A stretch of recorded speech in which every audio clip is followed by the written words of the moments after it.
I'm making stuffed zucchini blossoms today. I grew up with my Italian grandmother Francesca making these great stuffed blossoms when they were in season. You can stuff these blossoms with all kinds of combinations of cheeses, but today I'm going to use my homemade ricotta. And if you haven't had a chance to check out my video, please do and make your own ricotta from scratch. I'm wearing a sling today. I had some surgery, but that just doesn't stop me from cooking ever. Here are 6 squash blossoms and I got them at a farmer's market. Now I'm going to open up the blossom. Be very careful when you do it. And there's the pistil and you're going to remove it. It's really easy to pop out. You really don't need that in your blossom. So make sure you get them all done, and then to revive them and make them a little bit perkier, I'm going to use some fizzy water, some sparkling plain water, and let them soak just a little bit in that. This is going to revive them, as I mentioned, and make them a little bit perkier. So put them aside, and while that's happening, I'm going to make my ricotta filling. Now, this is my own homemade ricotta. It's a drier ricotta, but you can absolutely use the store-bought ricotta. I also have the zest of 1 lemon, and that will really make this taste great. Mix the lemon zest in really well, and now I'm going to loosen the ricotta just a little bit more with that sparkling water because I really want it to be a little bit creamier.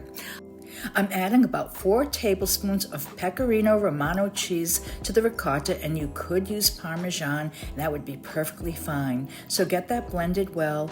A little bit more of my sparkling water. You can also do this in your food processor and blend it, make it a little creamier. So season it with some salt and pepper, probably about a half a teaspoon of each, and blend that in well.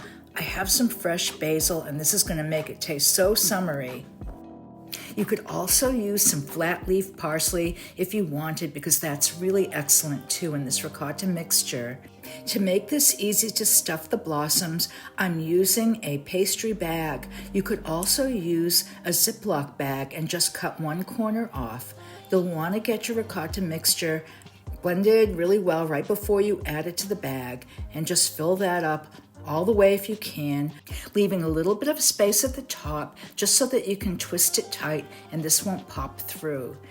You can put your ricotta aside for a minute, and now you're going to want to take those blossoms out, and you do want to get the water off of them. You're going to be stuffing them and dipping them in flour and then in the batter, so they really have to be dry. So get about 1 cup of flour ready for your batter and place that in a bowl, and I'm going to add 1 egg to that. This is an extra large egg. Add a few tablespoons of your sparkling water now to this mix. And what you want to do is get a whisk, that's really important, and blend this really well. And then when it's very runny, you're ready to go. So I did add a little bit more of the sparkling water. Just keep working it until your batter is really smooth and runny.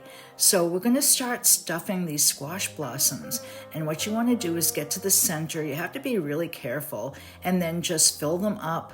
I didn't fill this up as much as I really wanted. Now you're going to cross over your leaves from one side to another, and you're going to twist them just very carefully. Your blossoms are very delicate, so go with the other side too, and then do one last twist with all of them until you have this beautiful little pouch, and place them all aside. I'm giving the rest of them a little bit more filling, and I did use up almost all of my ricotta filling on 6 of these. And if any of the leaves fall off, don't throw them away. You can fry those too, and they're delicious. So now I'm going to place some flour on a plate, and I'm going to loosen up my batter just a little bit. It's been sitting, and I'm going to take all of the stuffed squash blossoms and just dip them in the flour. You don't have to get really fancy. Just kind of toss them around, and you don't have to even hit every bit of them.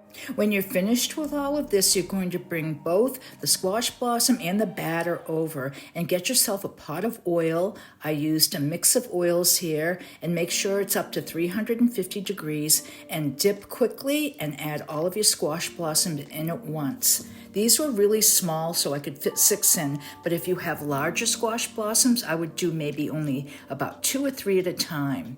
Make sure that they're really golden brown on both sides, and boy, do they smell good. I have a plate and it's got a paper towel on it, and I'm going to want to put them on that so that it can soak up any little bit of oil. Here they are, ready to eat all by themselves, or you can have them with marinara sauce on the side. And thanks for watching.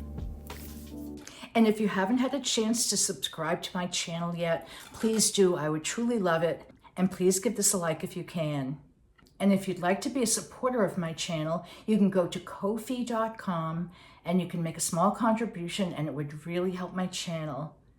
You can find the link in the description box.